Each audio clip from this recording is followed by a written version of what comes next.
कौन है अकबर?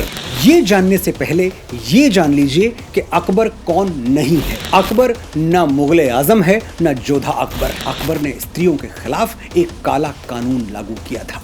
क्या था ये कानून? जिसके आंचल में सर छुपाना था उसी के बदन से आंचल खींच लिया। वो स्त्री जो अकबर के लिए मां की जगह थी उसे आगरे के हरम भिजवा दिया। योद्धा अकबर वो प्रेम कहानी जिसे अपनी अज्ञानता में मैं और आप सेलिब्रेट करते रहे। उस प्रेम कहानी में प्रेम को छोड़कर बाकी सब कुछ था।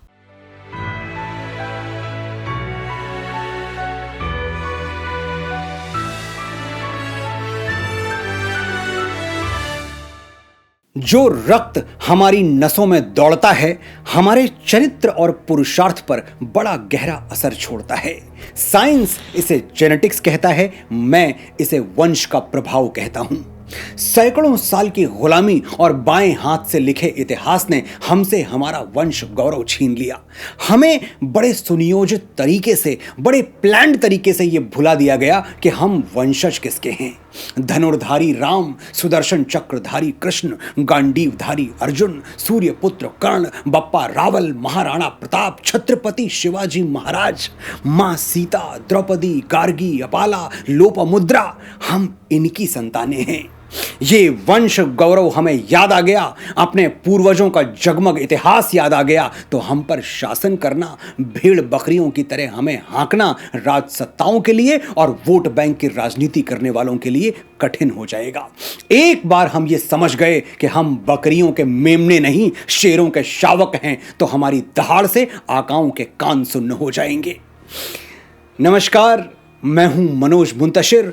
मैंने 2 साल पहले यह ठान लिया था कि आपको आपके पुरखों का सच बताऊंगा, आपको आपके ही अतीत की प्रतिष्ठा से जोड़ूंगा, चाहे इसकी कोई भी कीमत क्यों ना चुकानी पड़े। मेरा वीडियो आप किसके वंशज हैं एक शुरुआत थी जिसे कुचलने के लिए कई राजनीतिक पार्टियों ने, लिबरल्स ने, अर्बन नक्सल्स ने अपनी पूरी ताकत झोंक दी। हुआ क्या? वही जो इतिहास में सैकड़ों बार हुआ है। जब जब सच्चाई के छोटे से बीज को दबाया गया वो बरगद बनकर खड़ा हो गया और उसकी जड़ें झूठ की दीवारें तोड़कर षड्यंत्रों के राजमहल में अंदर तक दाखिल हो गई। अब मैं और आप सशक्त हैं। हमारी आवाज बाजीराव बलाड़ की वो तलवार बन चुकी है जो असत्य को चीर के 2 टुकड़े कर दे और सत्य को सिंहासन पर बैठा दे।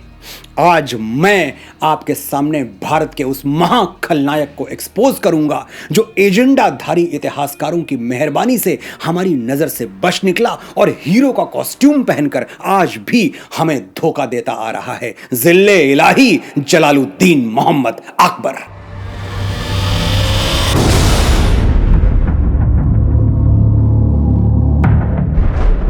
कौन है अकबर?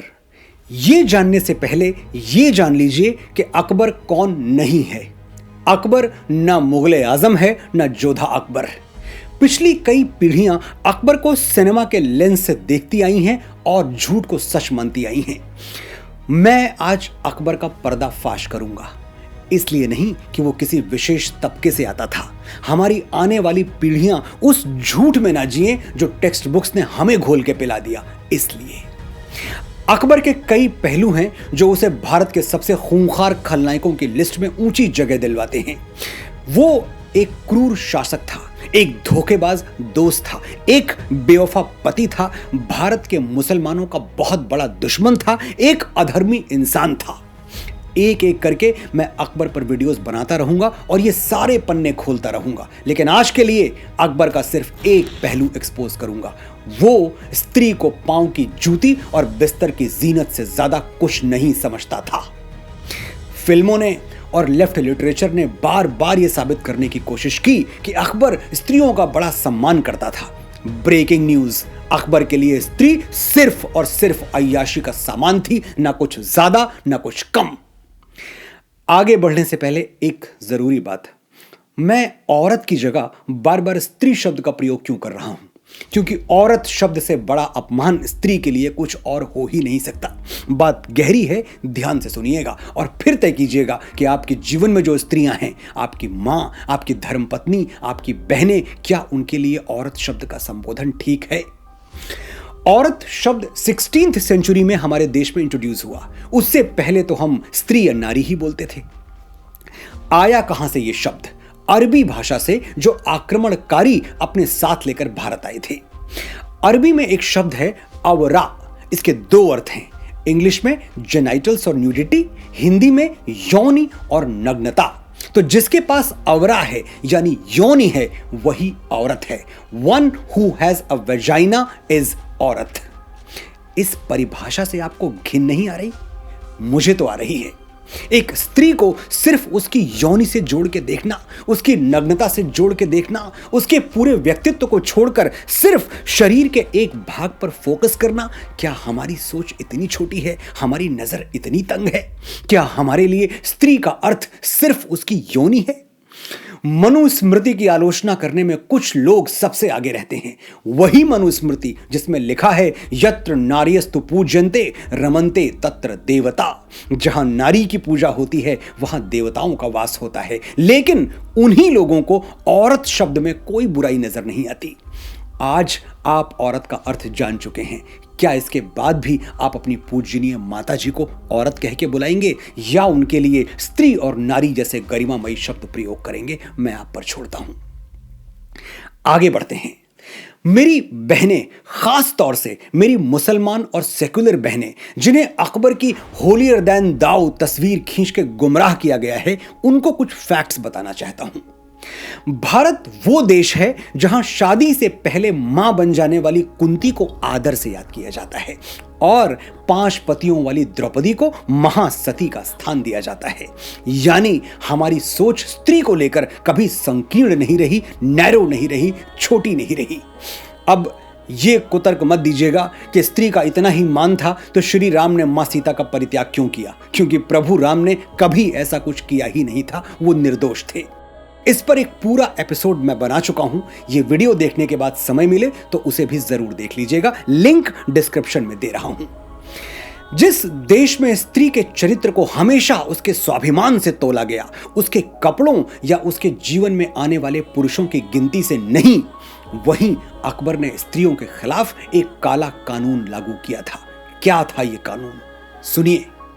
अगर शहर की सड़कों पर, गलियों या बाजारों में कोई लड़की बिना पर्दे के दिख जाए तो शाही हुक्म है कि उसे उठाकर तवाइफों के कोठे पर भिजवा दिया जाए और उसे तवाइफ बनने के लिए मजबूर कर दिया जाए।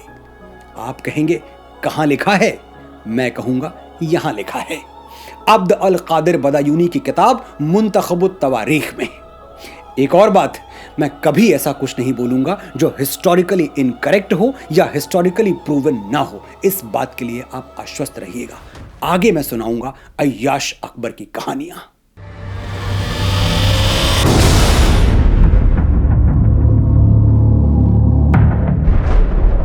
जलालुद्दीन मोहम्मद अकबर ना सच्चा हिंदुस्तानी था, ना सच्चा मुसलमान, ना सच्चा आशिक, ना सच्चा शासक। अगर आपको लग रहा है कि मैं जजमेंटल हो रहा हूं, अकबर के बारे में किसी कॉम्प्लेक्स या किसी पूर्वाग्रह का शिकार हूं, तो कुछ भूले बिसरे फैक्ट्स आपको याद दिलाना जरूरी है।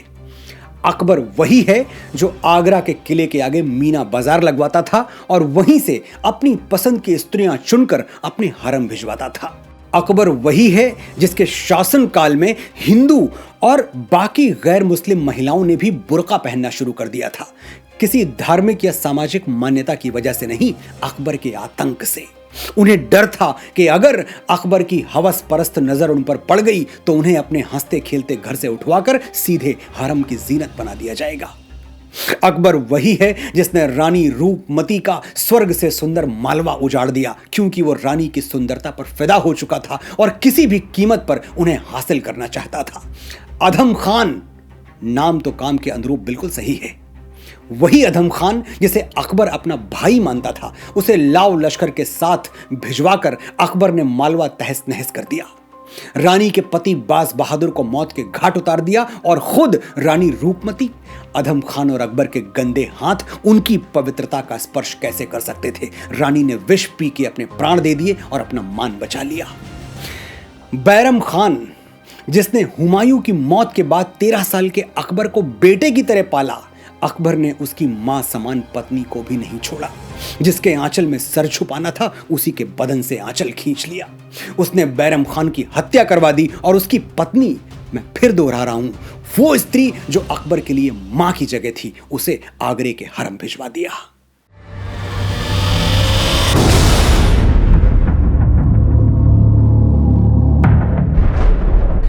जोधा अकबर, वो प्रेम कहानी जिसे अपनी अज्ञानता में मैं और आप सेलिब्रेट करते रहे। इतिहास के पन्ने पलटिए, दो तरह के प्रसंग मिलेंगे। एक तो ये कि अकबर की किसी भी पत्नी का नाम जोधाबाई था ही नहीं, और दूसरा ये कि आमेर के राजा भारमल को डरा धमकाकर अकबर ने उनकी बेटी से विवाह तो किया था, लेकिन उस प्रेम कहानी में प्रेम को छोड़कर बाकी सब कुछ था। मरियम उल जमानी, जिन्हें कहीं हीरा कुंवारी तो कहीं हरखाबाई और जोधाबाई भी कहा गया है, वो अकबर की 35 बीवियों में से एक थी। ठीक सुना आपने, 35 बीवियों में से एक। आपकी सहूलियत के लिए मैं फिलहाल उनको महारानी जोधा कहकर संबोधित करूंगा, ताकि आपको बता सकूं कि अकबर के जिस प्रेम को हम अजीमो शान मानते हैं उसकी सच्चाई क्या है। अकबर ने जोधाबाई से विवाह 1562 में किया था, 1562। चलिए, अच्छा है, पहले प्रेम हुआ फिर विवाह, कहानी खत्म। They lived happily ever after. काश ऐसा हुआ होता। उसी साल 1562 में ही अकबर ने जैसलमेर की राजकुमारी नाथीबाई से फिर विवाह किया। फिर ठीक अगले साल बीवी दौलत शाह से शादी की। उसके अगले साल खानदेश की राजकुमारी, फिर कश्मीर की राजकुमारी, सिंध की राजकुमारी, और सिलसिला मरते दम तक चलता रहा। जिस जोधा अकबर की प्रेम कहानी के पीछे हम दीवाने हैं, उसका सच यह है कि जोधा के बाद उनके जीते जी उनकी आंखों के सामने अकबर ने 32 और शादियां की थीं, और उसके हरम में जो 5000 से भी ज्यादा बीवी नुमा महिलाएं थीं, उनकी ठीक ठीक गिनती मेरे पास नहीं है, मैं क्षमा चाहता हूं। जोधा अकबर की झूठी प्रेम कहानी पर आज के बाद अगर आप आंसू बहाएंगे तो आप उस सच्चे प्रेम का अपमान कर रहे हैं जो भगवान राम ने मां सीता से किया। वो प्रेम जिसने समुद्र के सीने पर पुल बांध दिया और ब्रह्मांड के सबसे बलशाली राक्षस से भालुओं और वानरों की सेना लेकर टकरा गया। आप उस प्रेम का अपमान कर रहे हैं जो मां पद्मावती ने राजा रतन सिंह से किया। कूद गई जौहर की धधकती हुई चिता में, लेकिन अलाउद्दीन खिलजी को अपने आंचल का एक तार नहीं छूने दिया। सती प्रथा के बारे में भी आपको जो पढ़ाया गया है वो सच से कोसों दूर है। सती प्रथा के लिए हम अपने पूर्वजों को दोष देते हैं। हमें लगता है कि पौराणिक काल से ही सती प्रथा हमारी सनातन सभ्यता का हिस्सा रही है। क्या सचमुच सती प्रथा के लिए हमारे पूर्वज दोषी हैं, या फिर किसी और के अपराध हमारे पुरखों के सर पर मढ़ दिए गए?